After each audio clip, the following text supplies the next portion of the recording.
Hey, what's going on, guys? You are checking out an all-new The RCWR Show with Lee Sanders, dropping Monday night of June 1st, 2020. We are just a couple of minutes removed from an all-new Monday Night Raw. What is going on, guys? Oh, my God. You know, it didn't really hit me until I heard it during tonight's Raw broadcast, which was there's a pay-per-view coming up this weekend as WWE NXT presents In Your House. And at this point, I think it makes more sense since we're going to be turning right back around and we're going to be doing a Wednesday night show. As most of you guys know that check out all the shows throughout the weeks, every week. You know we come on Wednesdays typically after AEW and NXT goes off the air, although there has been a few couple of Thursdays we've actually been live on the air. I'll give you guys some quick programming notes with regards to that, but my point, still a little bit early as far as going over match predictions, picks and all that, previewing it and everything. So I think it makes more sense to talk about NXT's In Your House as it gets a little bit more closer to the actual event. So if we don't do a show Wednesday or Thursday, one of those two I know for sure, we'll definitely be talking about it. But then the week after that, we have WWE's, what is it, Backlash? I think they're on Backlash now. So yeah, we're getting hit with a double whammy these next 2 weeks. Honestly, I welcome it. I welcome it. Listen, people, everybody, I want you guys to know, as far as what you can expect from tonight's show, I want to let you know we are definitely going to do our very best to keep it as wrestling oriented as possible. We're going to try to have it be nothing but wrestling based as far as the topics that we get into. If there's maybe a couple of entertainment headlines I can maybe sprinkle in with tonight's show, that's fine.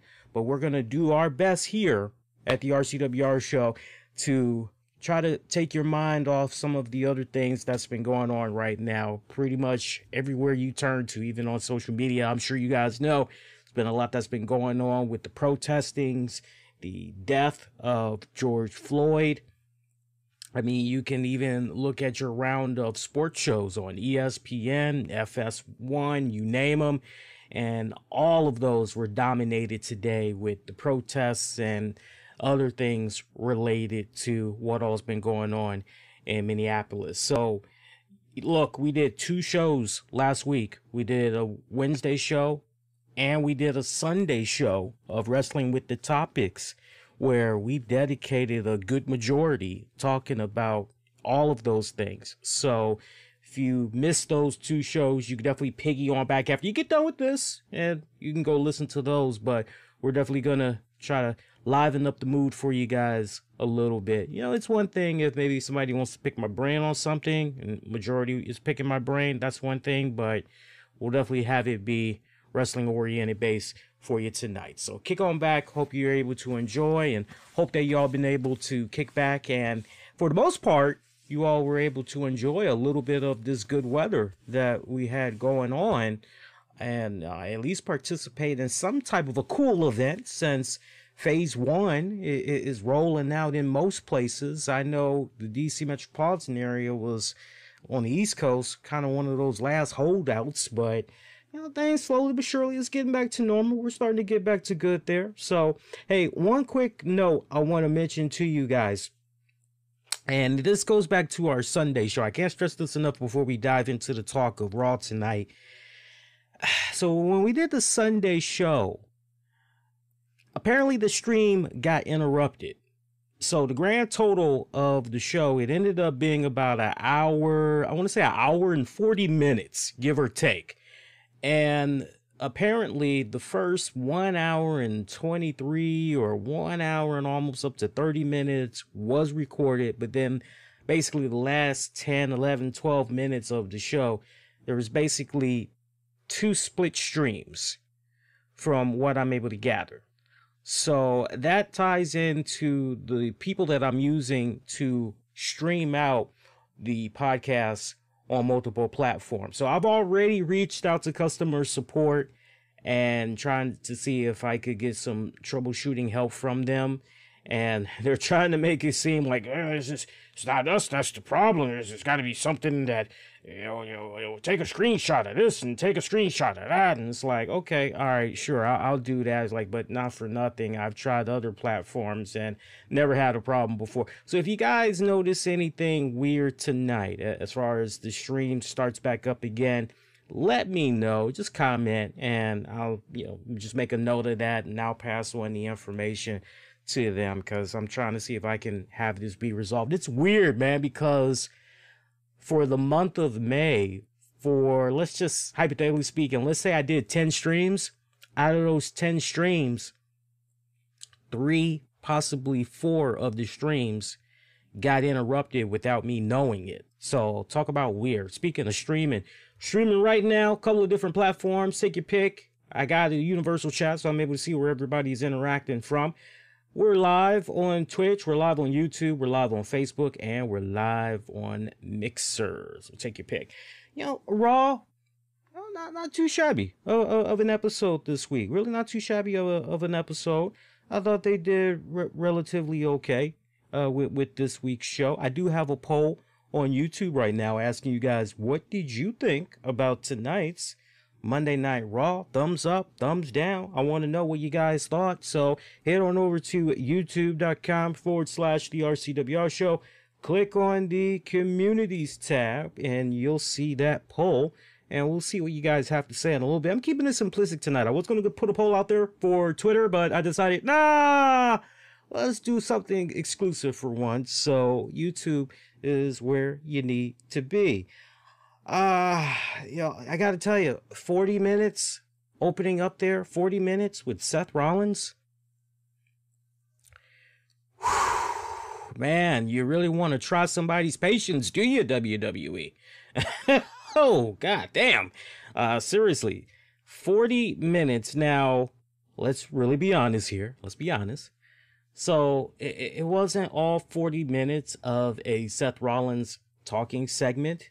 I will definitely admit that. However, as far as the first 40 minutes of Raw opening up goes, yeah, dedicated to Seth Rollins. So you have at least almost somewhere between 10 to 15 minutes of it, talk time with Seth Rollins. And basically he's just coming out there reiterating the same verbiage we don't heard from him the past couple of weeks now.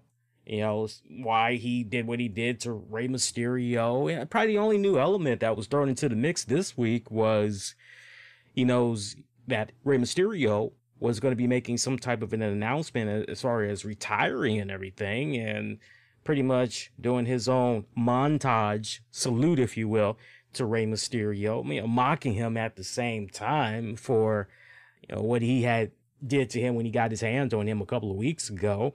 So also the same episode, we would hear from Rey Mysterio, as the way we were led to believe from last week, Rey was going to be coming on this episode to announce his retirement. So he had about 10 to 15 minutes, Seth Rollins just going around the same rodeo of verbiage, just over and over again. And yeah, for me, I was getting ready to tune out. Luckily, Aleister Black came in there. Okay, good. Somebody interrupted. We got a match. Okay, great. Let's just get to this match. We know the match is going to be pretty good. Aleister Black, Seth Rollins, nothing wrong with that. So, the match was good. But, if you're one of those, I just can't stand Seth Rollins, well, you had to endure him tonight for about 40 minutes. So, for those of you that did not watch Raw yet, and you're going to be checking it out on the DVR later, heads up there. If you see, damn, this dude's still on my TV, well, now you know why and what all is going on with that. But with regards to the match itself, Seth Rollins and Aleister Black, that actually was a pretty good match that the two of them had tonight. Like the idea of Aleister Black trying to take up for a colleague, someone that he respects in Rey Mysterio. And not to mention, you still got a little bit of continuity there as far as the way storylines intertwine, because remember what went down at remember what went down at Money in the Bank a couple of weeks ago, And remember how, Baron Corbin, kind of enough said right there, but, there's still just a little touch of intertwining there as far as Aleister Black, Rey Mysterio goes and all that. I guess you were thrown off the roof too, weren't you? So, yeah, a little bit of kinship there that's going on. Let's see that match. Trying to see. I did take a little bit of notes here. Seth Rollins winning that match. Pretty standard match when it's all said and done. Nothing really spectacular. I mean, I'm not saying it was a bad match. I mean, it was okay. It was an okay match, but let me put it to you this way: the match did not have me jump out of my seat and go, "Oh man, this is gonna be fucking good."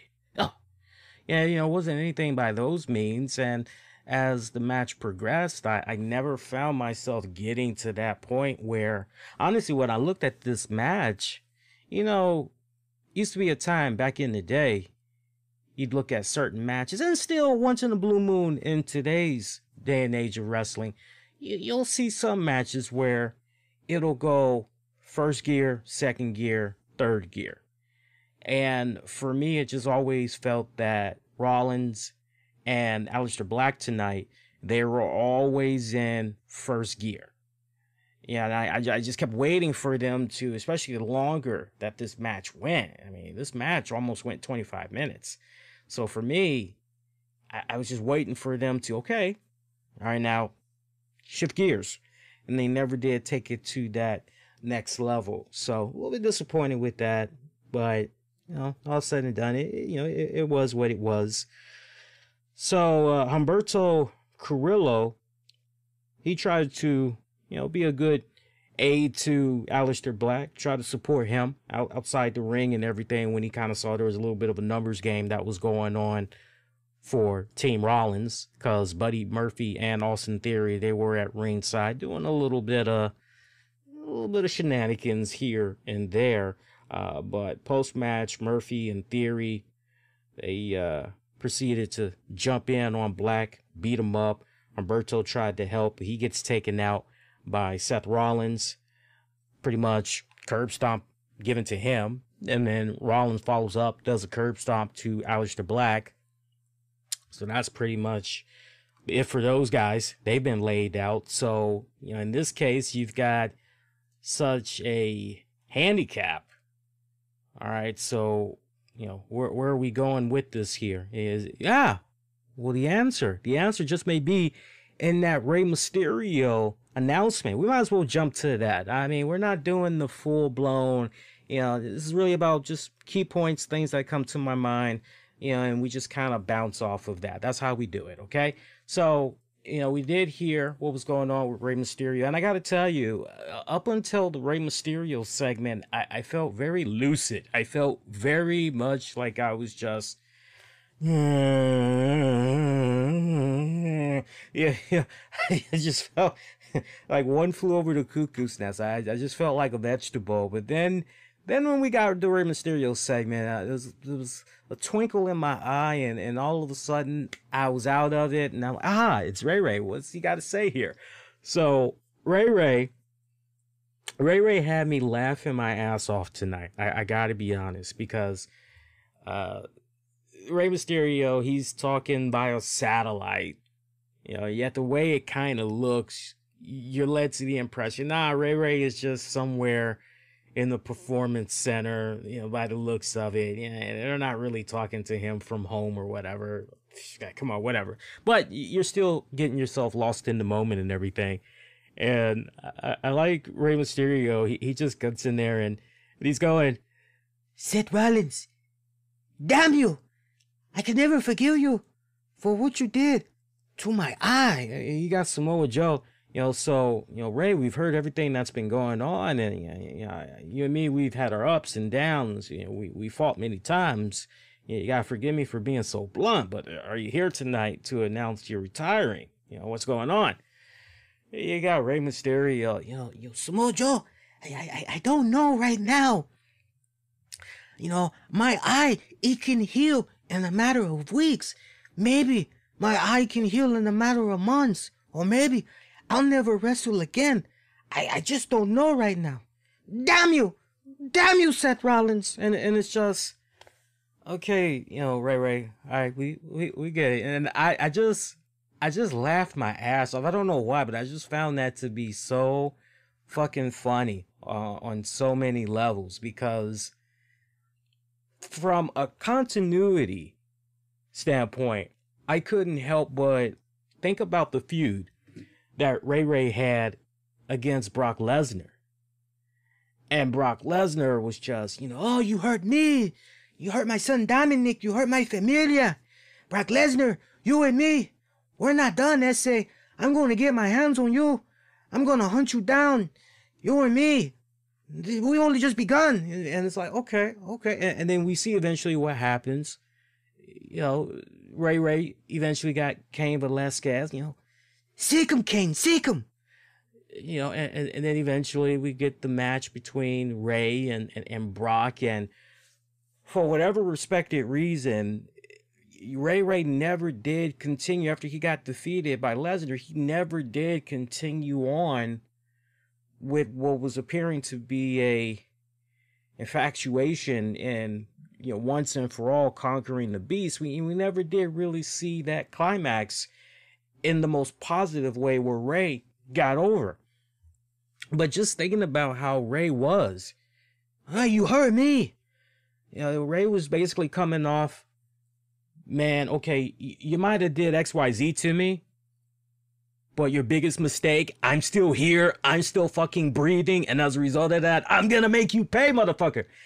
That was the, if you really stop and think about it, you've been watching the WWE product that long to remember when Ray was doing that feud there with Lesnar, then you're kind of, yeah, Lee, yeah, that was just, and all right, so night and day, so we get him acting so, you know, it's the eye of the tiger and it's willing to fight, you know, it's that, but then we get him tonight, damn you, Seth Rollins, damn you for what you did to me, to my eye, all the pain you're causing my family, you're causing my wife, you're causing my daughter, you're causing my son Dominic, damn you. I was like, like, seriously, dude, that's the best you got? So I just was laughing in hysteria. I was happy to see Ray, you know, just, I'm looking at this, and if you been watching the past couple of shows, I said, hey, I smell Dominic a mile away, you know, and I said to you guys, if you remember, I said, Dominic, there's been a history the past couple of times, right when it looks as though Rey Mysterio is about to hang it up, Dominic has jumped in there, papa, yeah, and he's trying to like take up the mantle and everything. So, you know, all of a sudden Ray kind of, you know, backs down or whatever. So I said to you guys, hey, I smell it a mile away. Dominic's gonna get involved in this. Just watch. To what extent, you know, that kind of remains to be seen. You know, maybe he's gonna get physical here, because not for nothing, he does know how to wrestle. He's been in training for some years now, and I love that people. Yeah, I love you guys tremendously, and I agree with you all wholeheartedly that Dominic does look like a kid. He does look like a kid. There's no denying that. But as much as I love you guys, I just want you guys to know something. Dominic is a grown-ass man. That grown-ass man can go buy himself some beer. He can go to a titty bar. He can go to the adult film store. Now, he may have a little bit of an issue. He may have a little bit of an issue at the adult film store because he's got that baby face. So his ID may be checked. And it's possible while he's trying to get his booze, it's possible his ID may be checked, but he is a grown-ass man. So I want you guys to kind of keep that in mind. So for those of you that's kind of like, well, how old exactly is Dominic? Because that's the other thing that we forget, especially those veteran wrestling fans. We remember Dominic when he came right to about the knees of Rey Mysterio during the classic Eddie Guerrero Ray feud You know, we remember all that, you know, the little custody battle and all that shit that's going on. And Dominic, you just think from that standpoint when we saw him. So you're looking at that, you're kind of going, okay, well maybe he's about, yeah, maybe he's about, you know, maybe 9 or 10 right there. You know, he's got to be. He's got to be like 9 or 10 right there. Well, you do the math. If he was born in like 1997, so you do the math. If he was born, hypothetically speaking, and I think I have the math right. I believe he was born in 97. So if he was born in 97, all right, so 7, 17, 18, 19. All right, so he either just turned 23 or he's getting ready to turn 24. So, you know, some people may look at that age and they may say, you know, he's still a kid, you know, and that's true, but let's not make him any younger than, and for all intents and purposes, maybe that's kind of one of the reasons why when we've seen him on WWE programming the past couple of times, he doesn't have, you know, the beard, goatee, and all that other stuff. I want, personally, I want for him to start pushing some stubble. I do, because I like that he gets injected into these storylines, but his face is so goddamn distracting. It is. It's so goddamn distracting because he's so fucking clean shaven. He's so baby face, and it's weird. If I were to really describe it to you, I can remember growing up, and when I was watching Edge, and even when I was watching Christian, yeah, they might have looked, I'm talking about in their heydays. Yeah, they might have looked like dorks for the stuff that they were wearing and all that other shit, but they looked like they could kick some ass. They did. Even Edge, you know, for all the pretty gold locks that he had and, you know, nice, you know, fresh looking face that he always looked a little old in the face. Even when he was, you know, young, you know, he always kind of looked, but still, you know, both of those guys, they looked like they could kick your ass. And, you know, he's almost got that Humberto Carrillo type of thing that's going on with his face. So, I mean, you saw a little something under his chin tonight, Dominic that is, but now I need to see him with just, not a full-blown beard, but I need to see him with a Shawn Michaels after 5 stubble, you know, some shit like that. But Dominic did inject himself. I didn't mean to get a little sidetracked, but you get the point that I'm making there. But Dominic, afterwards, because Ray, you know, he pretty much was talking to his son, and you know, his son's pretty much, you know, like, Dad, where's your balls? Come on, let's take this guy out. And Ray doesn't want to have anything to do with Seth Rollins. At this point, all he wants to do is just focus on his recovery and everything. And so he gets up to leave the room. As far as Ray is concerned, he's done with the interview. But Dominic, good strong message there to Seth Rollins. You know, you always talk in biblical terms, right, Seth? I got one for you. I got a scripture for you. Eye for an eye. So that lets you know off the break. Okay, so he's eyeing him. So I've been wanting it for about off and on for about maybe a year to 2 years. I've been wanting to see Dominic in the ring. I mean, he's been trained by his dad and a few other people. You know, he's been at it for a couple of years now. So I would love to see what this guy, and I'm sure he's probably been getting in some stuff at the Performance Center as well. I would love to see this guy in the ring. I'm not saying on a full-time basis. I'm not even saying on a part-time basis. I just want to see where he is right now and just kind of go from there. But I'm waiting patiently to see this young man get in there and really show us what he can do. But most importantly, I'm ready to see him don a mask himself. So if you stop and think about who that third tag partner for Aleister Black and Humberto Carrillo, I don't think you have to look any further than Dominic. I think Dominic is going to get in there on behalf of his dad against Rollins, Murphy, and Theory. And it's possible that it could go down as early as that WWE pay-per-view comes up. Not the In Your House, but the Backlash one. It's possible that it could come as early as that. Should they move that fast? That really depends on WWE. I mean, honestly, why not milk it? Because after all, you got some storylines you got to have play out on programming. So, I mean, a couple of different ways that they could honestly go with this. I'm hoping that they stretch it out just a little bit. I personally would not mind it if it was a case where going into that pay-per-view, I personally wouldn't mind it if it was a case where there was a handicap and it was Aleister Black, Humberto Carrillo. And they're like, okay, we'll take on two of you guys. Or, hey, since you guys like to, take advantage of people, let's make it a 2-on-3.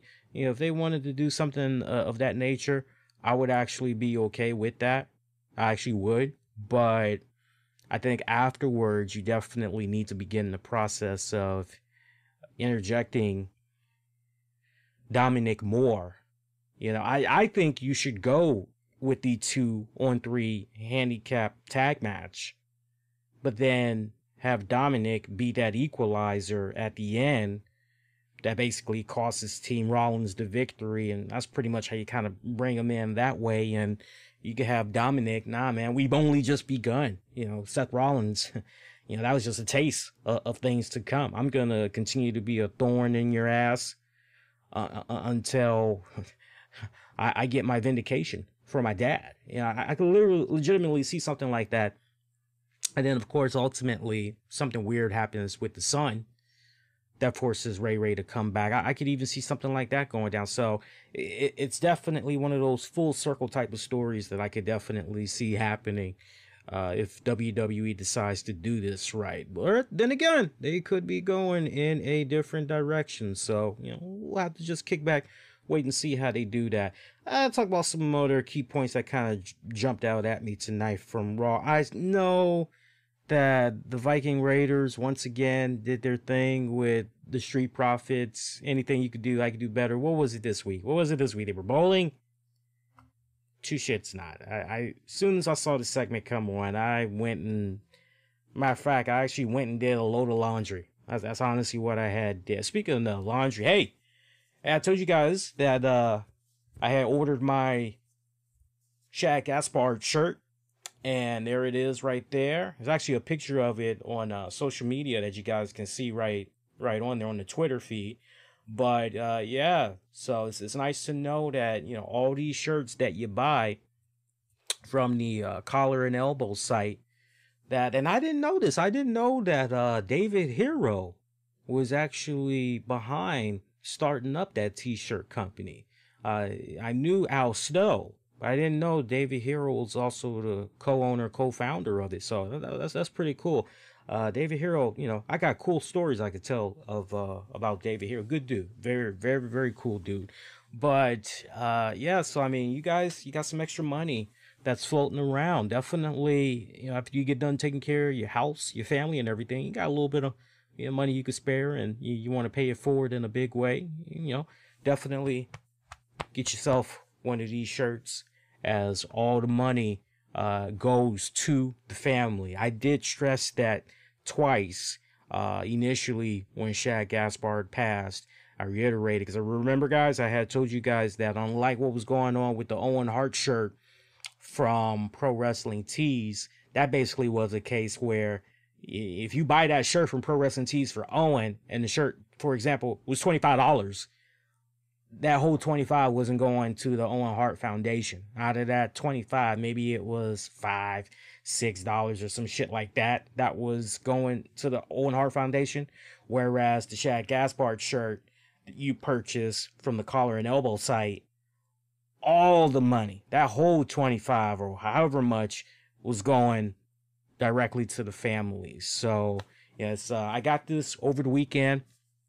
I was ecstatic. I actually wore it during Wrestling with the Topics, and I was trying to find a moment where I could, kind of bring it up, but the moment never came, and it honestly had slipped my mind. So I had decided, well, what am I going to wear tonight? What am I going to wear tonight? It's like, well, I got my Shad Gaspard shirt. Why not wear that again? I'm like, okay, well, sure. So, yeah, good. It fits. I like it. It feels good. My girl loves it, especially because she was taking a look at me. She's like, man, you're, and you can see in the picture on Twitter. She's like, man, you're slimming down. I was like, She's like, yeah, you're slimming down. I'm like, well, what size shirt is that? I'm like, oh, it's a large. She's like, really? She's like, yeah, it's not an X large. Like, no, it's a large. She's like, wow, it fits you pretty good. She's like, yeah, you're slimming down. Like, yeah, you're trying to eat smart. Like, it's all good. I got a whole year to prepare for the wedding next year. We're having little small talks about it here and there because, as you guys know, we were supposed to get married last month, but with the pandemic, that really had, different story for another time. But we got a new date now. The date is May 1st of 2021. So we're having, little small talks here and there. I think we're going to have even more serious conversations as the wedding, gets closer and everything. But we got that set. And then, I told her, I said, it sucks we got hit up with this stupid pandemic. But at the same time, now we have even more preparation for the wedding, not just from physically, trying to get ready for that big day, but also from a financial standpoint, now we can really, really save up and have the type of wedding that we want to have, all the little perks and all that. So, good stuff. Some other key points from Raw. What's up, Gino? Some other key points from Raw. Just, again, looking in the notes here. I'm not going over the entire thing of Raw. Just looking at some key points. Like I said about the Viking Raiders, and I didn't care about that. I did not care about that. Did my laundry as soon as that shithead came up. I see they're continuing the whole tag team rivalry that's going on between Nikki Cross and Billie Kay. It's kind of a continuation of what had went down on SmackDown. Now, I did watch SmackDown this past Friday. That was pretty good. That was pretty good how they did the whole open up the show and you got Renee Young in the middle of the parking lot and you're like, what the hell is going on here? And you got fucking Braun Strowman and, he's trying to figure out what the hell happened. Some car accident. Elias has been hurt. Looks like Jeff Hardy did it, but it's pretty obvious somebody had set up Jeff Hardy, as now they're advertising for this week's SmackDown. Jeff Hardy tells all. All right, so he's gonna let us know who was the person that had attacked him and everything. SmackDown this past Friday, I gotta tell you, it was interesting the way that they opened it up and they try to keep you locked in for the whole 2 hours. I actually enjoyed SmackDown a lot more than this week's Raw. I gotta be honest. I gotta be honest. Definitely had enjoyed it a lot more. And I definitely want to give my hats off. There was one match in particular that I had thoroughly enjoyed. I got to give it up to Sonya Deville and Lacey Evans. The match that they had on SmackDown last week, that was top notch, grade A, good shit. Loved it. I love Sonya Deville. Yeah, I know it's kind of rare. I talk about SmackDown. Definitely trying to get into the routine more of talking about SmackDown here exclusively on the Monday shows. Sonya Deville, she has just made leaps and bounds of great improvement in so many ways. On all, when you just go over the checklist, just every single one, she's improved. As far as the in-ring work, she's improved. Commanding some type of in-ring presence, yeah, you can check that off as well. Personality, in-ring personality, yeah, you can check that off as well. Mic work, yeah, you can check that off as well. Everything she's passing the marks right now. And, when I just stop and I look at, okay, who's really been shining during these times right now of this pandemic where we've got as far as the wrestling industry goes, the promotions that are operating, it's empty arenas. Who's really been shining, and when you look over on the SmackDown side of things, Sonya Deville has really, really been stepping her game up. So I gotta commend her on so many levels, because she's crushing it right now. She is. And that match with Lacey Evans, man, yeah, I wasn't expecting for it to be as technical. I honestly, I was not expecting myself to be able to get into it like that. I was just ready for a half-ass, but not they went in there like they had a chip on their shoulders. So definitely MVP for last week. Definitely Sonya Deville. I got to give it up to her. Nothing but praise. That match really took me away. It really did. I want to see those girls lock up again. That's how much I had enjoyed it. I hope maybe they can lock up at the Backlash pay-per-view. That would be kind of nice. Stranger things have happened. We'll wait and see. But see, other than that, some more stuff for Raw. MVP have faced Drew McIntyre. Pretty much a squash match right there. Nothing really to talk about with that one. Continuing to see Lana, though, be in this position where, okay, Bobby Lashley, okay, MVP, if you're not gonna let me be part of this team and we're a trio, then okay, well, fuck it. I can go somewhere else. I can take my services elsewhere. I will make you guys pay for putting me out there to pasture, kicking me to the side. I'll make you guys pay. I'll make you guys pay where it hurts the most.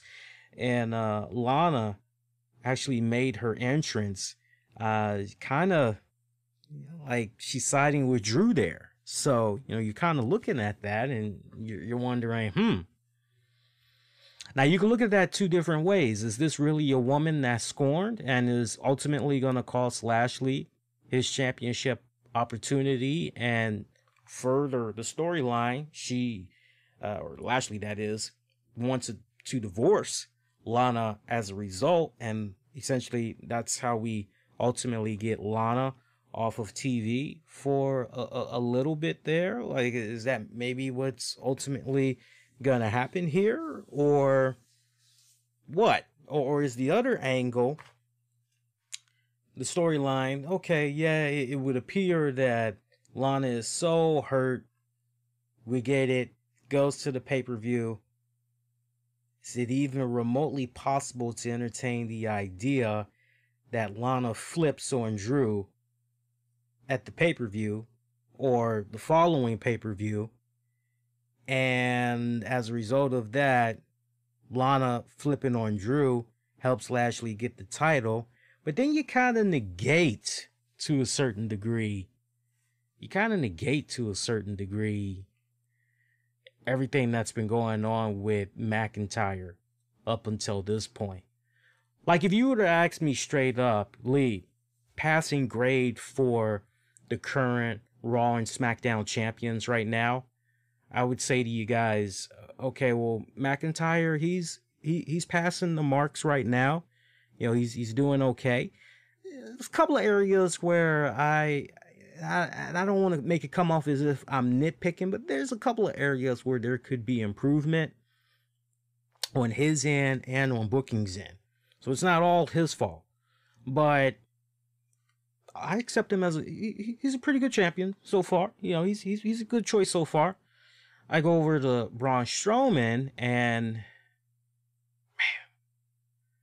it's just nothing. There's nothing. They dropped the ball with Braun Strowman. They dropped the ball. I said it once before. I'll say it again. Too little, too late. And it's sad. It's sad. I'm a big Braun Strowman fan. I don't always agree with some of the things that he says on social media, but man, we're still talking about Seth Rollins. Man, Seth Rollins talk. That was, God, how long we been on the air now? I'm not picking on you guys. My God, we've been on the air for about. Let me look at the recorder here. we've been on the air for about almost 45 minutes. And I'm pretty sure I got done talking about Seth Rollins. God, um, feels like almost 30 minutes ago, maybe 25 minutes ago. I know that there's a little bit of a delay sometimes, maybe by about 90 seconds. I'm seeing a comment. I'm watching in real time as the comments are coming in, and I'm seeing somebody making a comment on Seth Rollins there. Try to keep up, guys, you know, because I hate to keep going back. Like when I'm hitting the topics, and it's just whatever comes to mind. When I'm hitting the topics, you guys got to be like, boom. And I can just, while we're in that moment, because the last thing I hate to do is piggyback to something that was talked about, you know, 20, 30, 40 minutes ago. And then everybody's like, why are we going back to, you know, other listeners are like, why are we going back to that topic again when we just already like, nah, let's keep it moving along. Let's keep it moving along. We'd be here all night if we just focused on, he got enough time as it is. I'm more interested in talking about the rest of the card. But yeah, peep that out. That Lana thing, that could go either way. So WWE's in a pretty good position right there. Give them a little something to think about there. Charlotte taking on Asuka. Good match. Wish it would have went a little bit longer. Now, see, I wish... Now, since we do want to mention Seth, we pretty much had got 40 minutes of him there, right? About almost 25 minutes of a match. Well, could have trimmed that down a little bit. If we could have trimmed that down by about 4-5 minutes, add that on to Charlotte taking on Asuka, that would have been great. That would have been great on so many levels. But, you know, for what it was worth, it was a good match. But I didn't like the whole spot there with Nia Jax. I didn't care too much for it. I got it, but I didn't care for it. Yeah, I get it. You know, you want to try to further the feud between Nia Jax and Asuka, and ultimately those two locking it up. I get that. I get all of that, but I didn't particularly care for that spot. Didn't particularly care for it. Kind of silly too, because Nia Jax just comes out. She's got on Asuka's face paint, all that stupid little shit. And Asuka just runs out the ring and just cold fucking attacks her. I mean, just freaking attacks her. Charlotte wins via countout as a result. So, yeah, you could kind of look at that and you could say, you know, not for nothing, Asuka was kind of sticking up for her little buddy, because earlier in the night, Nia Jax did defeat Kairi Sane. So, really not much there for us to talk about with that matchup. I'm just looking at the other notes here that I have for Raw tonight. Just anything else that I might be interested in getting into. You know, second place, my second MVP. I was giving all that praise to Sonya Deville. My ranking. Sonya Deville. Charlotte. It's kind of expected. Charlotte is not for nothing, but as far as being a workhorse goes, and she's helping out all the brands. It's so funny too, because I remember when Charlotte was getting ready to face Rhea Ripley for the title.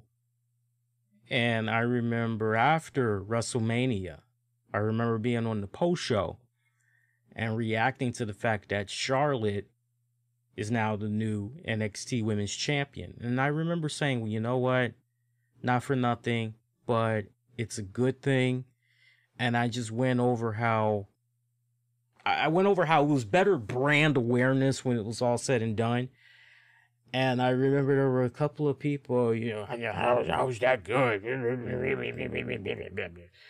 And no, it actually is good, especially during these times right now. I love the fact that Charlotte, and definitely got to give a lot of credit to her for being willing to go across all of the shows. I mean, you can make the same argument. Well, not for nothing. It's all at the Performance Center. Yeah, it's all at the Performance Center, true.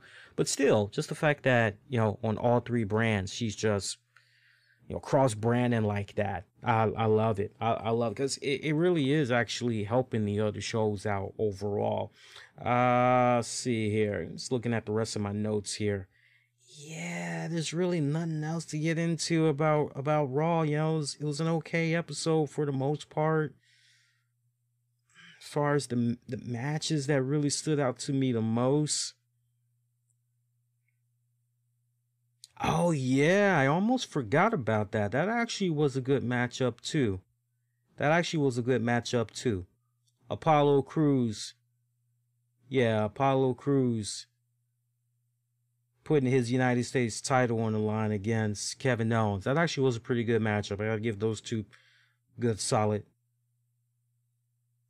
But I didn't like the fact that it was a no contest, and I'm not really a fan of no contest matches, especially on a regular show. I'm not really a fan of that, because Angel Garza, Andrade, they came out, started talking both men.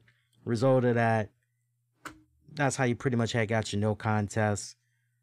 Pretty much had set up a tag match where Garza and Andrade teamed up to take on Crews and Owens. Owens and Crews picking up the win about 5 minutes into it. It was okay. It was okay. Let's take it a little swig here. Keeping it easy tonight. Got to go to work tomorrow, so we're not going to do a long-winded show like we normally do. I want to try to be in and out as quick as possible. Got my schedule for this week. Yeah, so for this week, we're definitely going to be doing abbreviated shows. I think where it's going to be even, it is Saturday. I know the In Your House is going to be Saturday. NXT, past couple of times, they've begun their pay-per-views on the network at 7 p.m. So I'm hoping that actually I will be, if I do have to work Saturday, because I won't know about Saturday until I see the schedule coming up for Friday. If I do have to work Saturday, hopefully it can be a case where, I'm getting off work, just in time to start streaming it on my phone and then pretty much go from there. So, but as far as I know, unless things change in a dramatic way and I'm not going to be able to cover the pay-per-view as soon as it goes off the air, I will let you guys know. I mean, worst case scenario, probably just pre-record something and then, have it go live maybe the next day or something of that nature. So, but let's go to the polls now, seeing what you guys had thought about Raw for this week. I'm looking at it right now. Remember, you can go cast your vote at youtube.com/the RCWR show. Again, youtube.com/the RCWR show. Click on the communities tab. Let's see what you guys had said about Raw. So right now we got 60% of the votes coming in. You guys are saying thumbs down. 40% of you are giving it a thumbs up. You agree? You disagree? Go let your voices be heard by casting your vote over at the communities tab. Hey, friendly reminder with regards to Undertaker, The Last Ride, episode 3. Me and Tammy sat down and reviewed that episode over the weekend, and it's now available. It was actually published that same night, which was Sunday.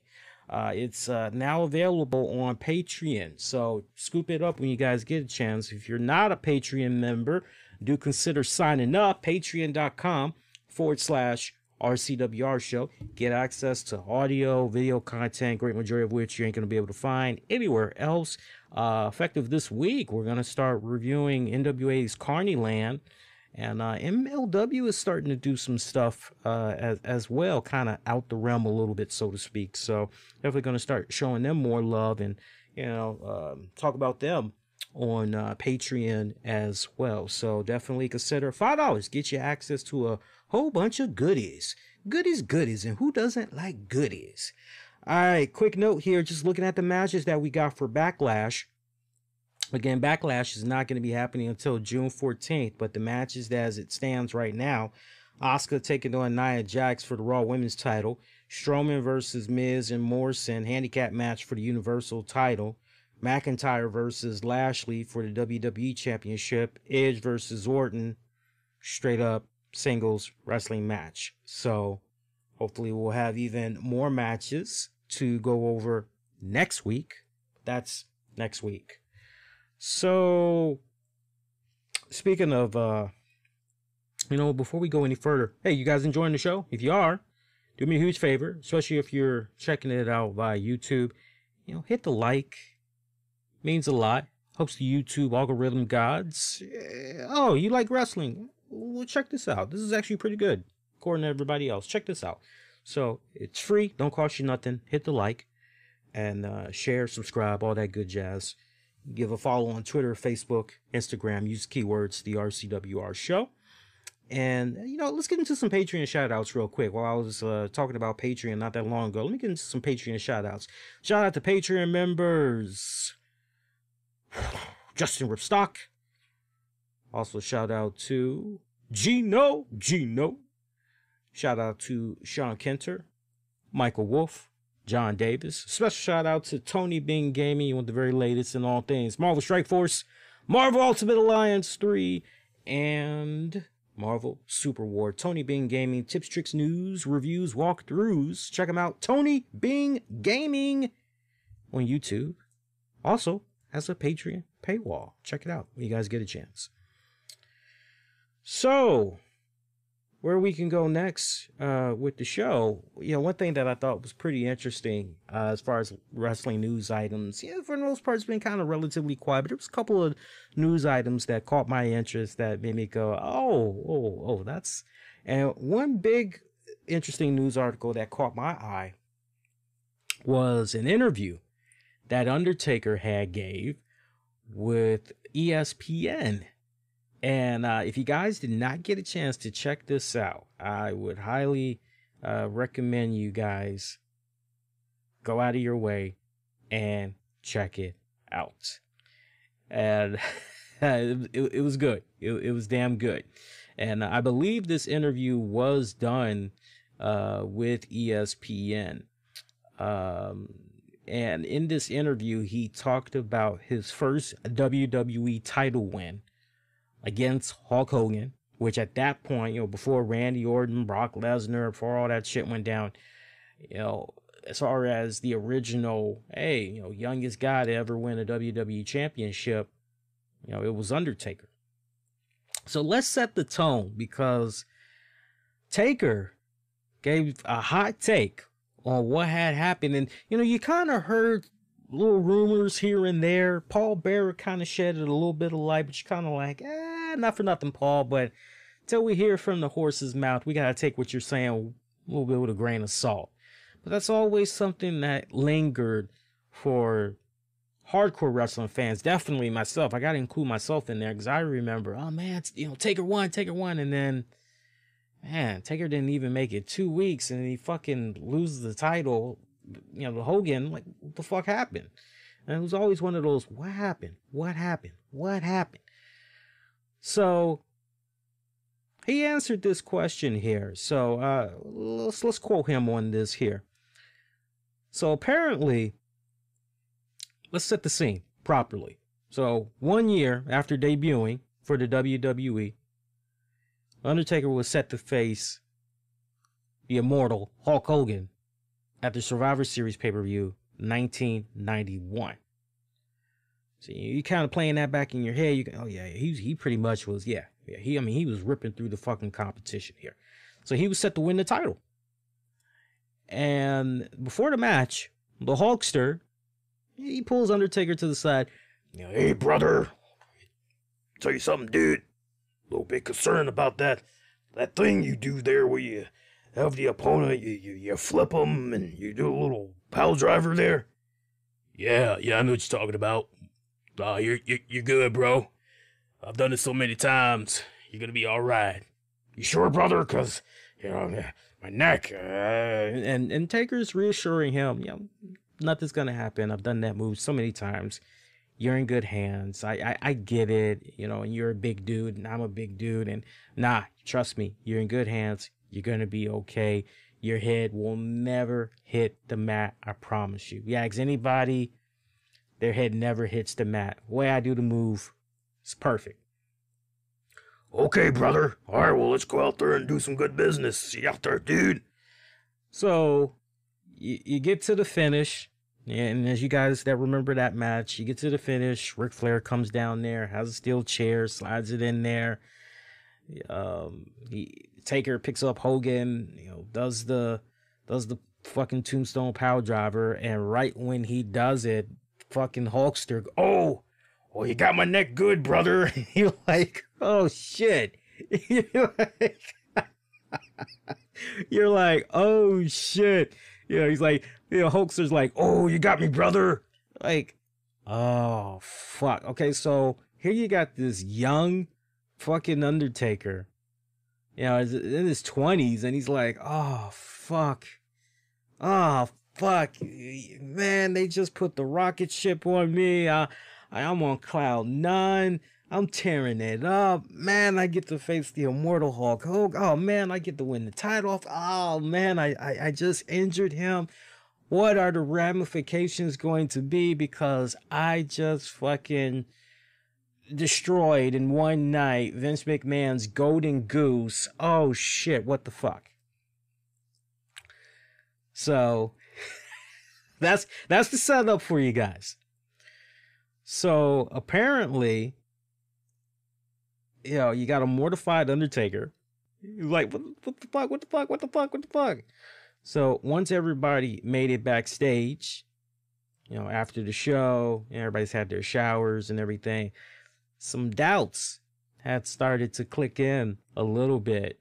And other wrestlers that had been watching Taker's match against Hogan on the monitors and all of that, they made it clear to Mark Calloway, the Undertaker, dude, what the fuck is Hogan talking about his neck? Because Hogan was even selling it after backstage, neck brace. I mean, he was the whole 9 yards. Oh, brother. So, Mark's feeling like shit, but you got these other wrestlers. Yo, Taker, nah, man, was watching it. Hogan's head did not hit the fucking mat. Like, it wasn't even fucking close. Nowhere fucking close. And so that made Mark kind of go, well, what the fuck's going on here? Like I don't fucking get it. Why would he lie? Like I don't get it. So, but at that point there was very little proof as far as Undertaker fucked up. He did something. So now Undertaker was like, well, maybe I held him a little bit too tightly, with the hold. Who knows?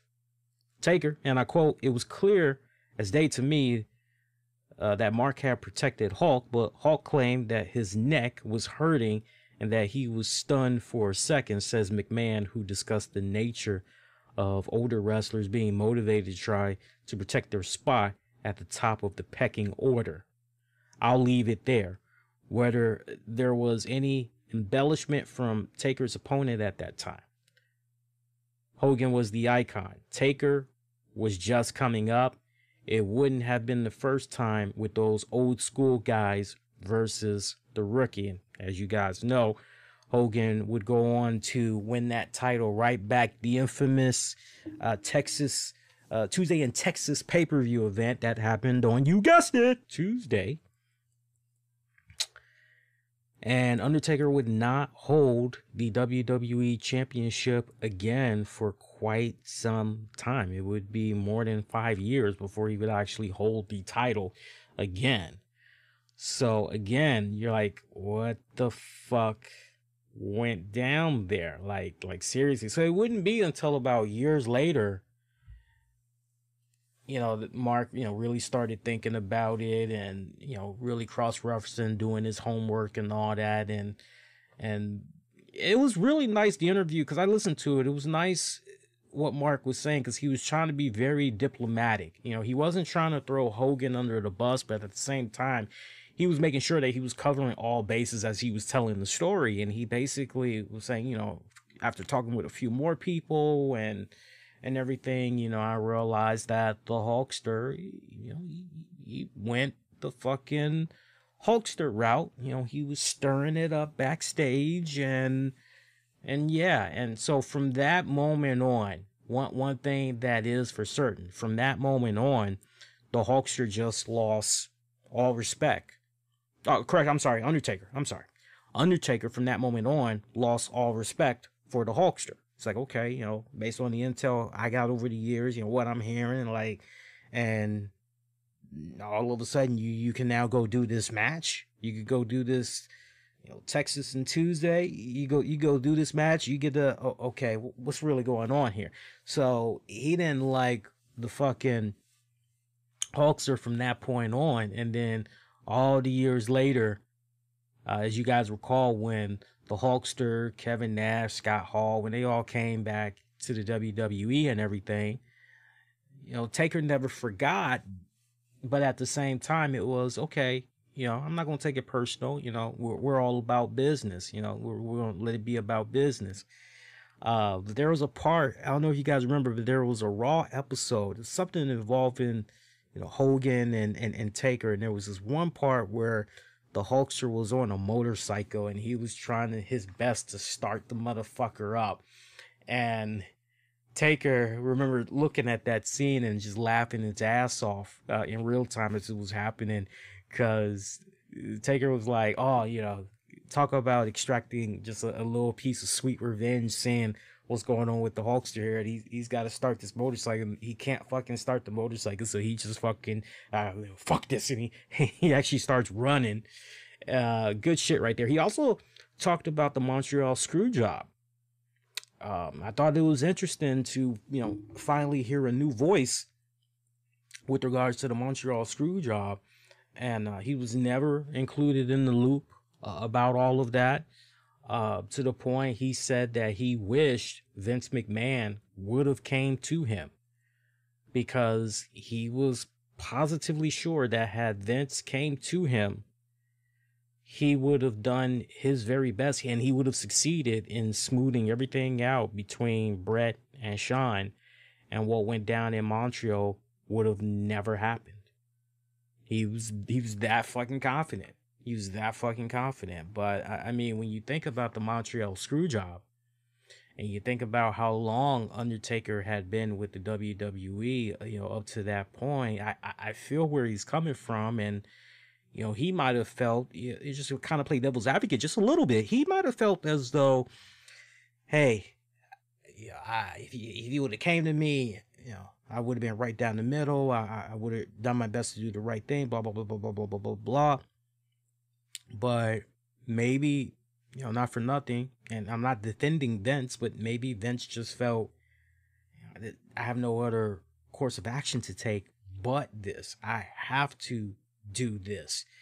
You know, if it was a case where at that point Taker had, you know, if it was a case where Taker had already, you know, 20 years with WWE, yeah, I could definitely see that. I could definitely see it. But like, you know, he's still kind of scratching it there in the company. Nah. You know, it might have played out that way. It very well might have played out that way. Who knows? But you know, but check it out. It was a really good interview. I enjoyed it. One thing that's been kind of trending a little bit here. I was going to get into this on Wednesday, but I'm going to get into it now. I'm sure by now you guys had saw the guy. I'm not going to even do him justice by mentioning his name, his Twitter handle, and all that other shit, because it kind of comes off to me. Look at me, look at my content, you know, check this out. But there was I don't know what's going on with this guy. I don't know if the guy is a game card developer, or I don't know what's going on. I've always been one of those firm believers in, okay, if your social media account is about this, okay, well, you've already pretty much let potential followers know what your brand is about. So if your company is about video games, or if your company is about gummy worms, you know, candy, whatever, then that's what people are going to be expecting from you. So if you just come on randomly one day and you just you post something like all lives matter, you know, it's kind of like, whoa, wait, what? So yeah, this guy on Twitter, not that his race should matter, but a black fan. Yeah, that's what a couple of people were observing. A black fan, just call him a fan. But a fan on Twitter had claimed that he was blocked by Chris Jericho on Twitter after making a video concerning Black Lives Matter. Now, this video in question explains what the movement is and what it means to him as a black wrestling fan. And so apparently he got blocked by Jericho. You know, one of the things he said on his social media, wow, just realized I was blocked by Chris Jericho for making this video. It's ridiculous to think I ever looked up to this guy. What a disappointment. Now, just to be devil's advocate here a little bit, not defending anybody, but Jericho did make his rounds retweeting posts, being against racism, being supportive of protests. He also replied to a Black Lives Matter hashtag on Instagram with All Lives Matter. So, and not for nothing, I know of other blacks, I know of Hispanics, I know of Chinese, Hindu, you name it, pick a card, any card of people that have either said all lives matter or Black Lives Matter. And, it's like, okay, they're for their cause or whatever. So, you even had, fucking David Bixby, I searched this guy's Twitter account and I looked up the history, and anytime he had mentioned Jericho, glowing reviews. It was nothing but glowing reviews that he had for him, glowing praise that he had for him. There was never anything derogatory. You're looking up your news, you're seeing what's trending, you're reading a couple of posts, you're reading some of the comments, you come across something, ooh, that's pretty harsh. Hey, that's pretty dickish. Hey, I don't exactly agree with that. Or, this person looks like a troll. This person looks like they're just spamming shit out here just to be spamming shit out. I'm going to go in ahead. I'm going to block. I'm going to mute, whatever. I know y'all do it all the time. I definitely do it all the time. So, that's a bit of a reach to say, oh man, I was blocked by Jericho because I was trying to share this video and I was blocked. Look, at the end of the day, these people that have their social media accounts, I'm being real with you guys, and in case you all have never operated like this with social media, I'm about to hit y'all tonight, especially with Twitter. But you all are responsible for your own Twitter accounts, just as your favorite celebrities, athletes, you name it, are responsible for their own social media platform accounts. So, for example,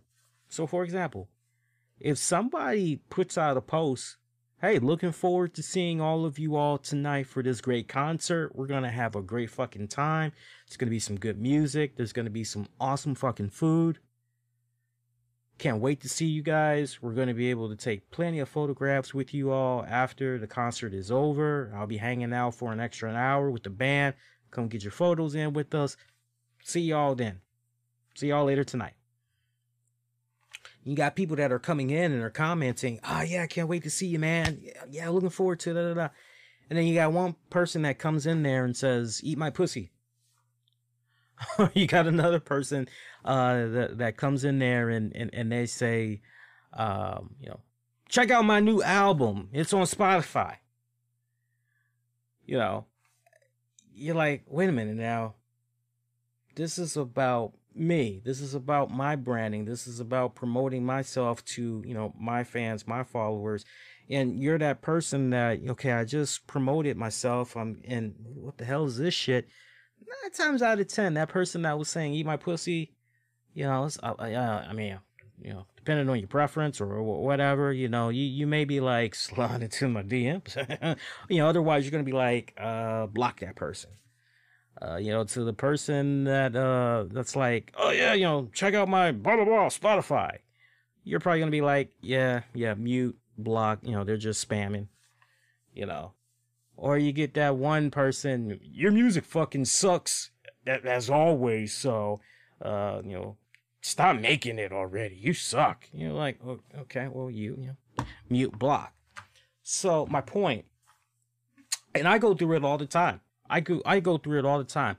I could say something, and I don't be looking for, okay, this will get me a bunch of likes, or this will get me a bunch of retweets. I never operate like that. I just, whatever comes to mind, and I speak it.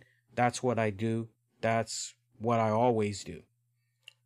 And why I'm getting that notification, I have no idea. That's kind of weird. I just, whatever comes to my mind. You know, once in a while. And I don't even be on social media like that. I'll just, you know, randomly put out a thought or two and just keep it moving along. Once in a while, though, I'll see, like this past weekend, for instance, I saw that something that I had tweeted, it was something nice. It had nothing to do with the protest or anything like that. It was a nice, good feel moment that I had saw. And I was like, oh, man, that's pretty fucking cool. And I said something. And all of a sudden, there was like a bunch of likes. There was a bunch of retweets. I'm like, okay, well, I'm glad that people like that. That's cool.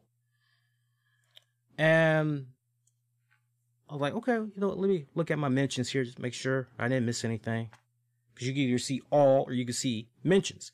So I go over to mentions.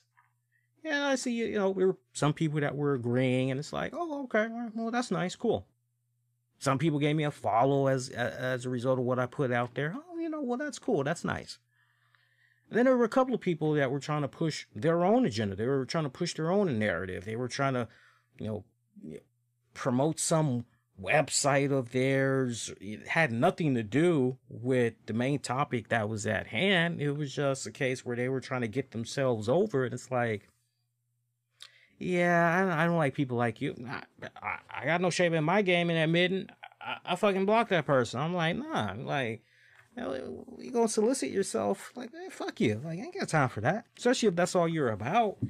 You know, it's one thing if you're like, oh man, yeah, that was really fucking cool. Blah blah blah blah blah blah blah. Yeah, it reminds me of, and you happen to be sharing a link that is so related to the topic that's at hand.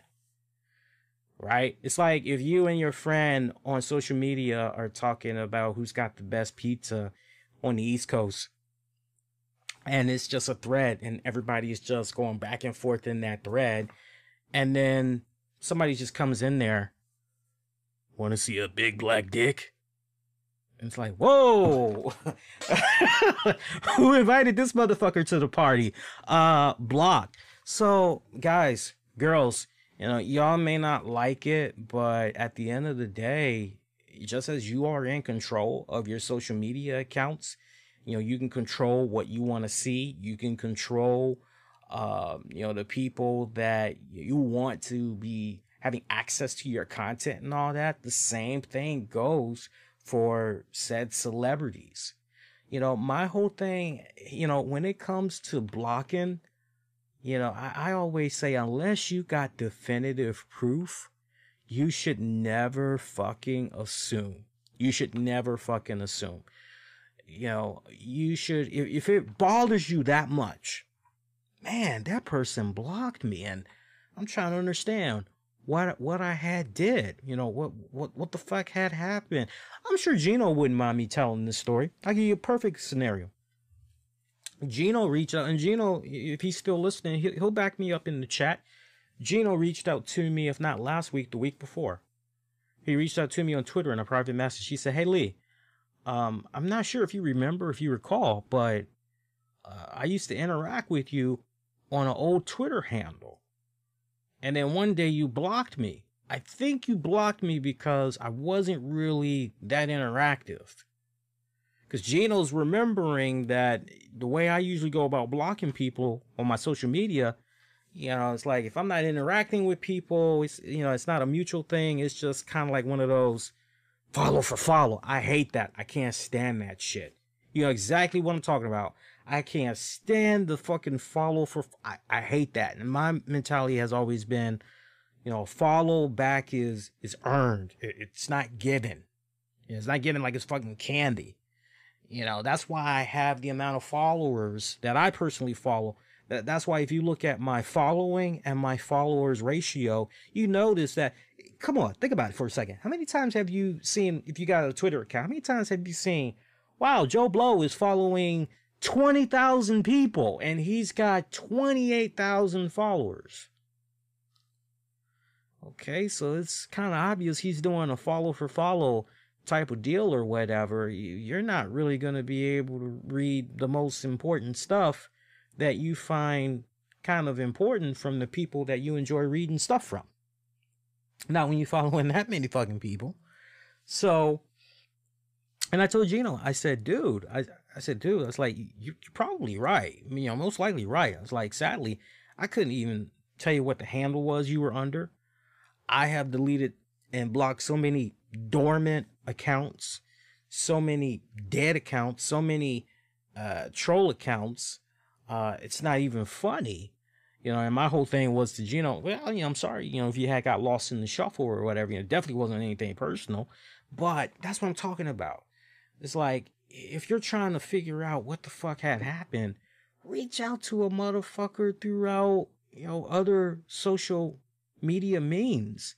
And then if everything falls on deaf ears, you don't get a reply back, don't be a kid about it. Be like, hey, I couldn't help but notice maybe it was an oversight. Perfect scenario. I remember there's a news reporter by the name of Shamari Stone. I got a lot of respect for him. I love him. He's a reporter out here in the nation's capital for NBC4 Washington. And the way he's been covering the protests out here, look him up. Look him up. Yeah, you guys, even if you live where you live, when you look him up and you check out his coverage, you guys will have mad fucking respect for him. And I remember one day, like normally, because we both follow each other and everything. There was one instance where something had went down. I liked something that he had said and I responded to it. And it's always cordial. Next thing I know, I come back about a couple hours later. I notice I'm blocked. And I'm like, what the fuck happened here? And so he blocked me on Twitter, yet he did not block me on Instagram. So I reached out to him on Instagram and I said, hey, Shamari. I was like, Lee Sanders here from the RCWR show. Hey, I'm just trying to find out, we cool. It's like, cause, say, hey, fan of your work, appreciate everything that you do, yada, yada, yada, yada, yada. Man, he got back to me within an hour and he said, Lee, he's like, oh man, I was like, I'm so sorry. Cause I've actually interacted with him before, it's kind of rare, but I've actually interacted with him before in private messages or whatever. And he was like, oh, no. He's like, we're cool. He's like, you know what happened? It's like, that was actually by mistake. It was actually this other person I was trying to block and some stupid little knucklehead trolling comments they made. He's like, it's been resolved. I'm so sorry about that. And it's like, oh, okay, no problem. And that's it. So my whole thing is, if it gets you to a point where you're like, damn, what did I do so I know for next time? Because that was my case when I reached out to Shamari. My whole thing was, okay, so I know for next time, what the fuck? But I was in the clear. If it bothers you that much, try to see if you can reach out to a person and figure out, hey, what's going on here? And if everything falls on deaf ears, then, it's on deaf ears. Then you just keep it moving along. And to keep, not just only broadcasting, but then you're also trying to force your narrative. And in this case, you're trying to, but did you see my video? Did you see my video? Did you see my video? Did you see my video? Did you see my video? Did you see my video? But did you see my video? No, did you see my video? No, I mean, did you see my video? Now, if I have, just hypothetically speaking here, if I have a Twitter account of, 973 followers, and I'm following about 760 people, and I got this really bomb-ass good piece of content, and I'm trying to figure out, man, my shit is so good. My shit smelling like fucking roses, yo. Man, my shit is a masterpiece. I need people to feel this. Man, it's got to get more hits. Well, what the fuck do you think sounds a lot better? Tagging your favorite personalities and hoping that they'll check it out and, share, like, retweet and all that other shit and working the forums and going on the Reddits and all that other shit and trying to get people to check it out and hope that the traction, it'll come that way. And I don't know, actually coming up out of your pocket, coughing up a little something for legit advertising and having that video be discovered more and have more eyes on the product and everything, or potentially making up a sensationalized story that'll not only get you over, but get your content over.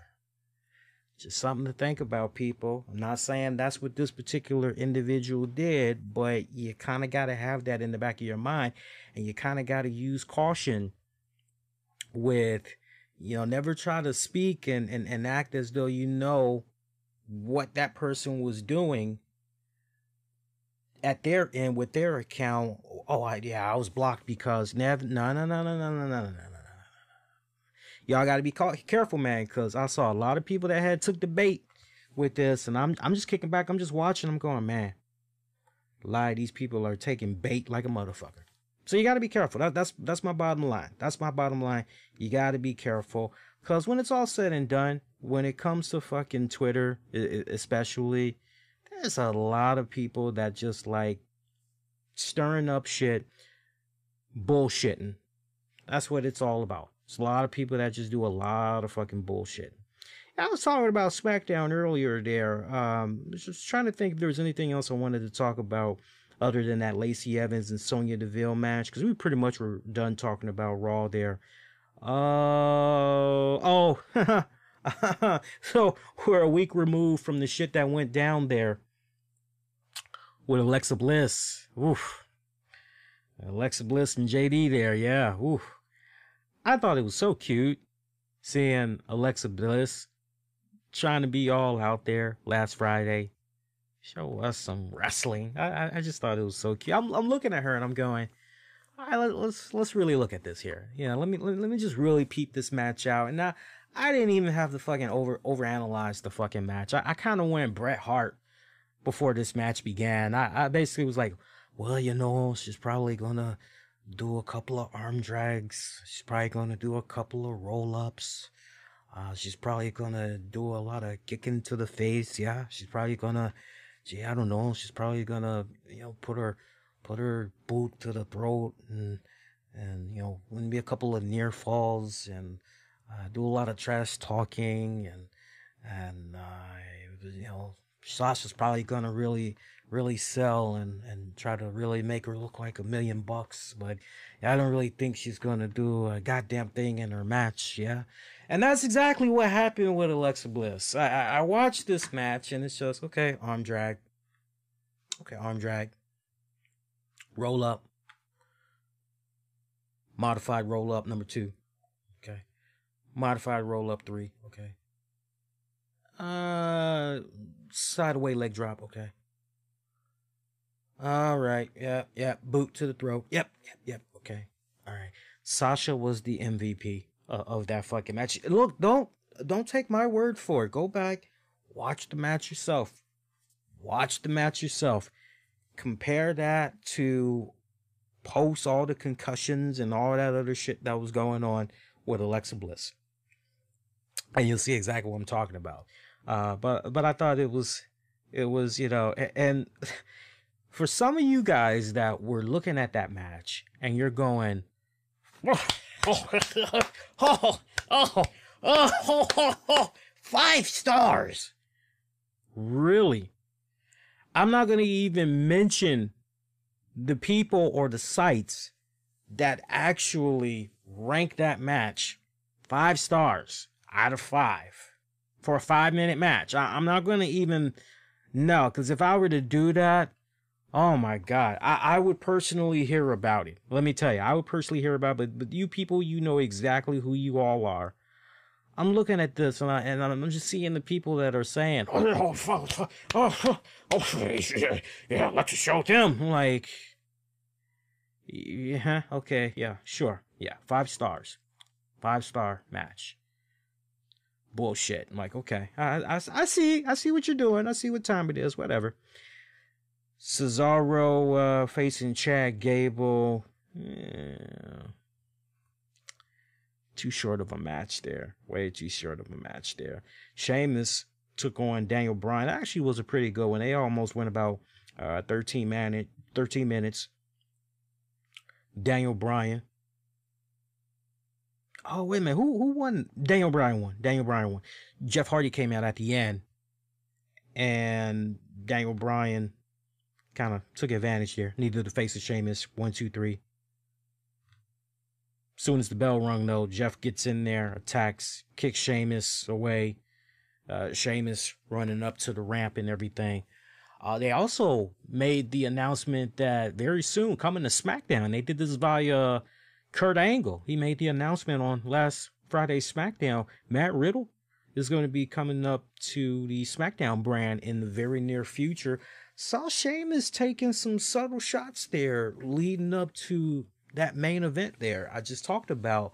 So you're kind of looking at that and you're going, okay, so right now we got Jeff Hardy and Sheamus. They would appear they kind of got something they got to finish out there respectfully. But then it seems that with the subtle shot, you know, at first glance, you'll miss it, especially with the verbal shot that Sheamus took. But I have the strongest impression that for the next couple of weeks, Sheamus is going to continue to take continued subtle shots at Matt Riddle. It's going to get to a point where it becomes really outlandish. And then finally, I've got Riddle and fucking Sheamus. I think that's going to be the first program for Riddle. And look, I can't wait. You know, it should be good. Particularly, I can't wait to see how the main roster is really going to be able to react to him. That's the thing I'm going to be looking out for the most, because we saw how it was, you know, when we still had the fans in effect. Let me take a swig real quick. We saw how it was with the fans when we still had them in attendance at these events. And for the NXT side of things, Riddle was definitely over. You know, but there's some gimmicks that you look at, you can't help but wonder, okay, yeah, but is that really going to resonate well with the main roster? You know, and one of my biggest trepidations when it comes to Riddle, I go, man, this is nothing more than a 2.0 version of Zack Ryder. Are we really sure that mainstream wise on the roster, it's going to go over well with, you know, on the main event scene? Are we really sure it's going to go over well with the mainstream audience? And that's where you're kind of, you know, only time will tell. Only time will tell. But, you know, interesting. Very interesting right there. Also, I hate to mention this report. As a matter of fact, you know what? It's a rumor, so I'm not going to mention it. There we go. Now, what I will get into is JTG. JTG, he recently did an interview with Lillian Garcia on her podcast. And good interview. I recommend you guys check it out. Great wide range of topics. One of the things that was brought up was wrestling. Him wrestling again. This is what he had to say. When you get released, you kind of get a little bitter. You get a little jaded. And it's like, I don't want to wrestle again. And that's how I felt at the time. I think that's how I feel like right now. Like right now, I'm like, do I want to wrestle again? I lost my tag partner, you know? A lot of people would ask me, yo, if the WWE was to call you back, but as a singles, would you go? I'm like, no, I'm not going back as a singles. The fans want crime time. We want crime time. He also addressed a rumor that he was in talks to come back to the company. Yeah, there was a few rumors, you know. The last time we went backstage 2 years ago, the head of talent relations saw us and we looked amazing. We looked great. And he was like, oh man, you guys look good. We have to. The door is always open. We love to have you back. There was talk, but nothing ever became of it. I also heard through the grapevine that our name was brought up a few times to bring us back, so I don't know. And apparently there were some plans for a potential Where Are They Now episode. I'm sure you guys are familiar with that WWE series, the Where Are They Now? And to that he said they reached out to us right when the quarantine started. Like, hey, you guys want to do a Where Are They Now episode? And we agreed to it. Like, yeah, cool, why not? But they never did it. No, never shot it. So, yeah, talk about some missed opportunities right there, man. Talk about some missed opportunities. JTG, I'm with you, man. I'm definitely with you. Thoughts, prayers, condolences, all Shad Gaspard fans, all around. I wanted to bring that interview to you guys' attention because that really had jumped out at me. And Lillian, as always, does a phenomenal job. Phenomenal. She is a sweetheart. I gotta tell you, she is a sweetheart. And maybe one of these days we can get her on the show, because she seems very mom and pop friendly when it comes to podcasts and all that. Happy birthday, or belated birthday, to WWE legend, WWE alumni, Jake the Snake Roberts, who turned 65 over the weekend. 65. The Snake. You know, Jake Roberts, he actually recorded an intro. If you guys listen to the audio version of the show at times, we still play his audio intro this very day. Good guy. Nice to see that he is continuing to do well for himself. The DDP yoga is working and all of that good shit. So did you guys notice, we're kind of winding it down here. I think at this point we're going to end it on this note, and then, it's a nice show. We'll keep it at about hour 40, hour 45. Did you guys notice, if you watch Raw tonight, what's been going on with the WWE network? So now there is a free version of the network that launched this week. Took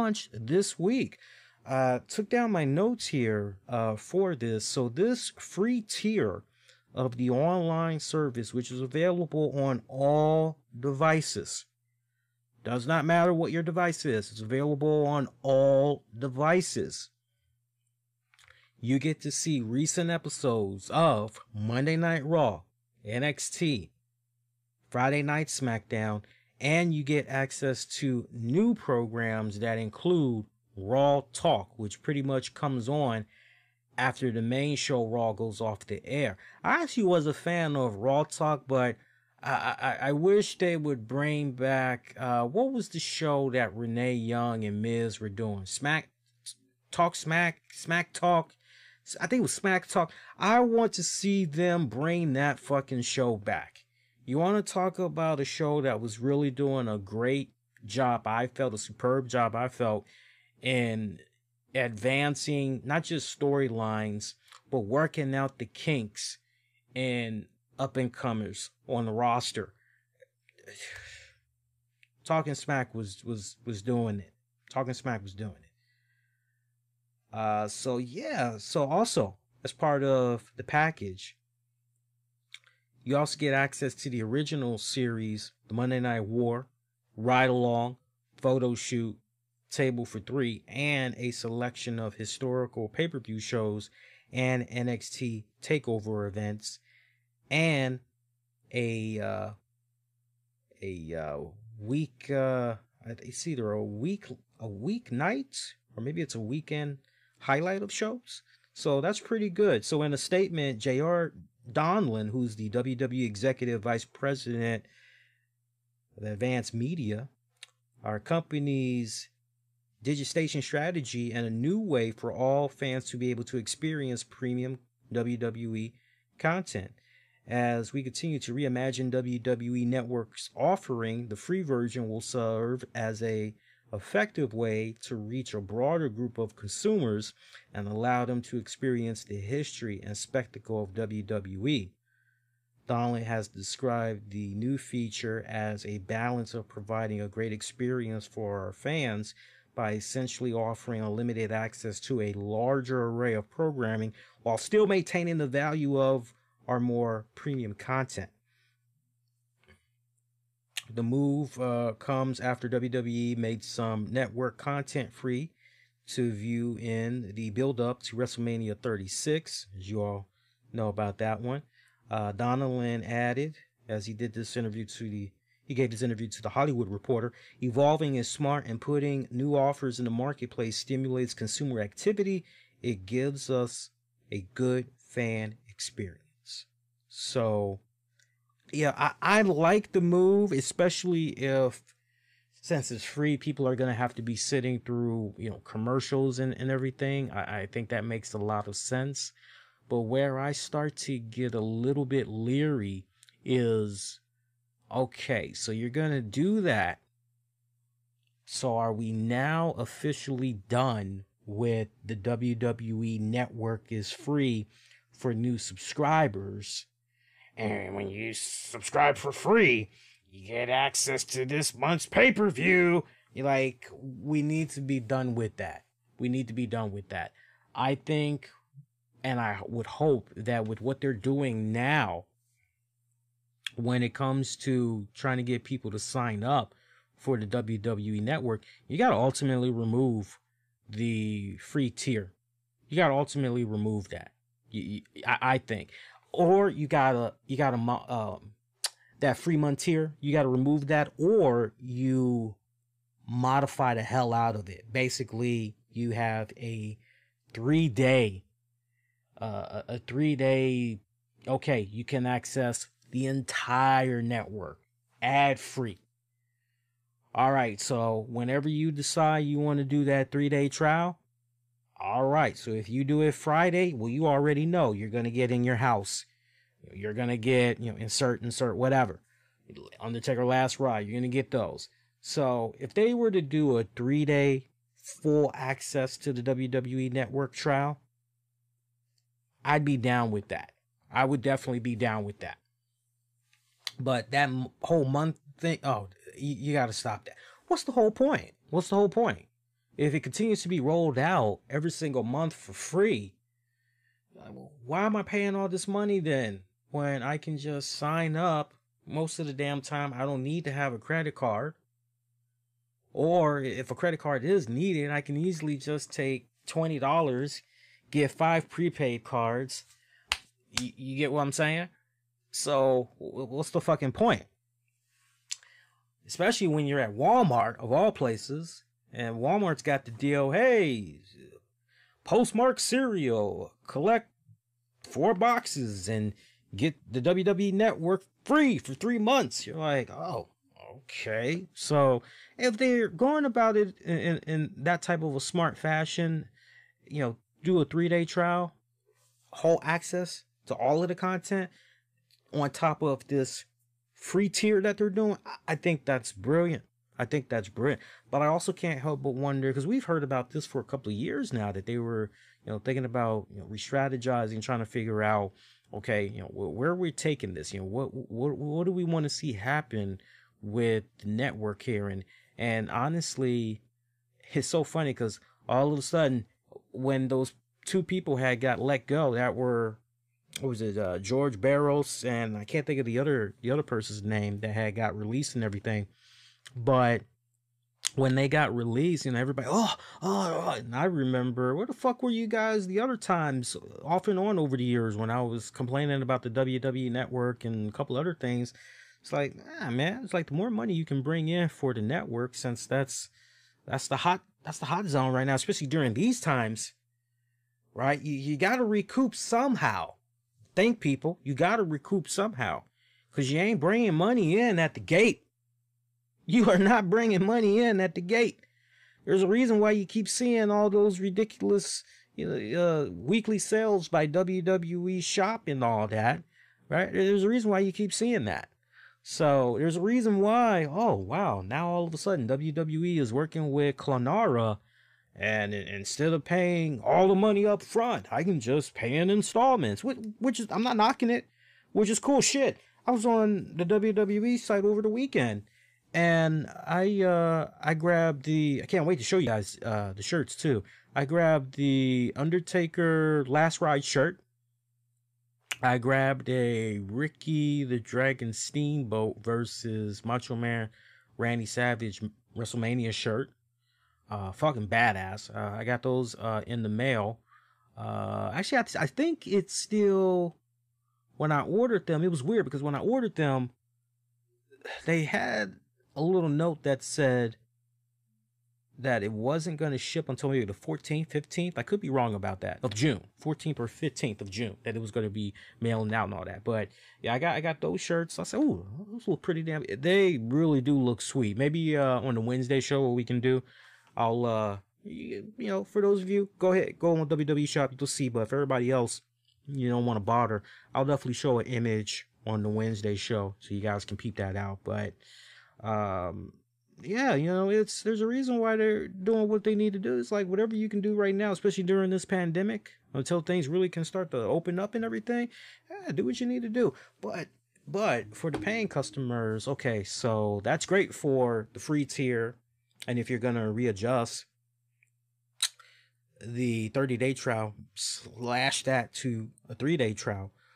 Okay, now what are you going to do for the paying subscribers? Because as we all know, they've also been talking about increasing the amount by $1 to $2. So, okay, you're going to take a little bit more out of us. Well, you definitely got to give us more content.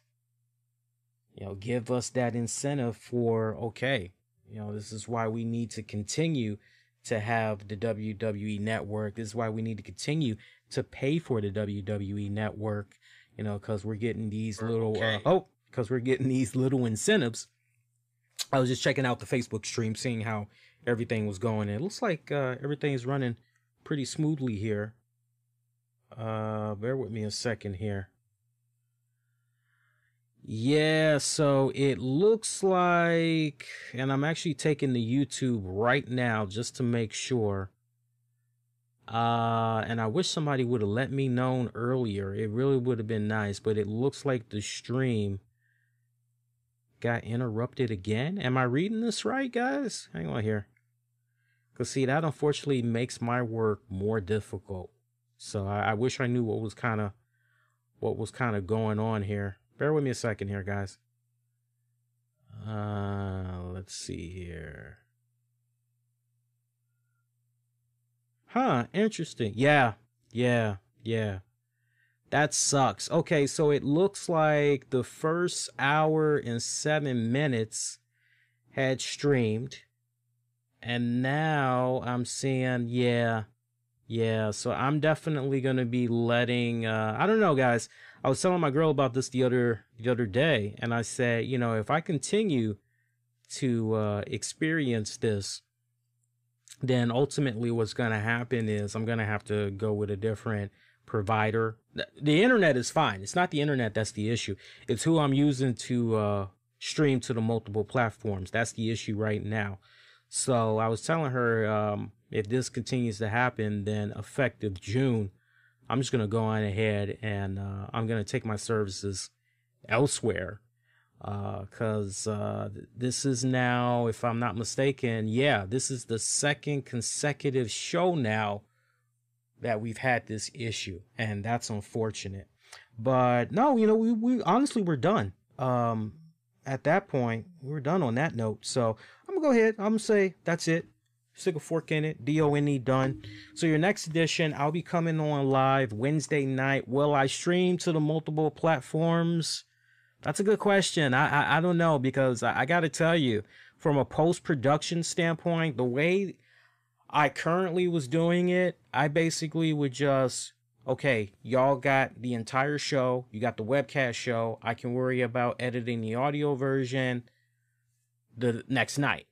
But now we got this case where the past 2 shows now, on the past 2 consecutive nights, the stream has been interrupted. There's been no notification whatsoever. And what the fuck? So, you know, Wednesday, I don't know. I think we may just kind of keep it more simplistic. And we'll probably just stream to YouTube. And then if I were to stream to Facebook, I think what I'll probably do is maybe have like a phone setup or some shit like that. Maybe. But I'll figure it out. But I think at this point, we're definitely going to do a show for you guys Wednesday night. I will be on after, I'm trying to think. I got to look at, you know what, let me look at my work schedule real quick here, because I'm trying to see if it is going to be Wednesday night. We're going to do the show for you guys here. Let me look here. And I can tell you.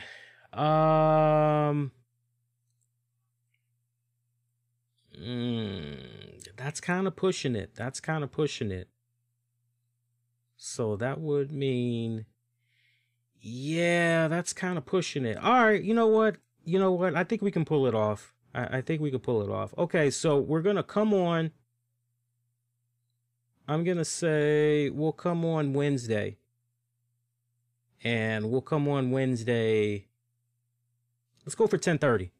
We'll come on Wednesday at 10:30 for you guys. That'll give me enough time to get situated and check out both shows, and then we'll pretty much go from there. Be kind, rewind, check out previous episodes you might have missed on demand and on the downloads. Check it out when you guys get a chance. At this point, what I'm going to do is, this is going to be tricky. I'm going to go on ahead and I'm actually going to work on, I'm going to do the reverse. Normally, I edit the audio and release it Tuesday night. What I'm actually going to do is the reverse. I'm actually going to edit the audio right now and release it ASAP. And then with the video version of the show, since we had it split in 2 parts, I'm just going to go on ahead, render that into one, and actually re-upload it. Sorry about that. So what you guys are watching right now live is going to be locked privately and all that until I can get it fixed and everything. So I promise you guys, next stream, I'm definitely going to have this resolved. So appreciate you guys' patience. Trust me, we'll have this resolved definitely by the Wednesday stream. Until then, I am wishing all y'all to be safe, especially during these times right now. You're going out there, you're protesting, make it safe. You know, please be safe. Look out for your fellow man, woman, elderly, and most importantly, be kind to one another. I will see you guys next go round.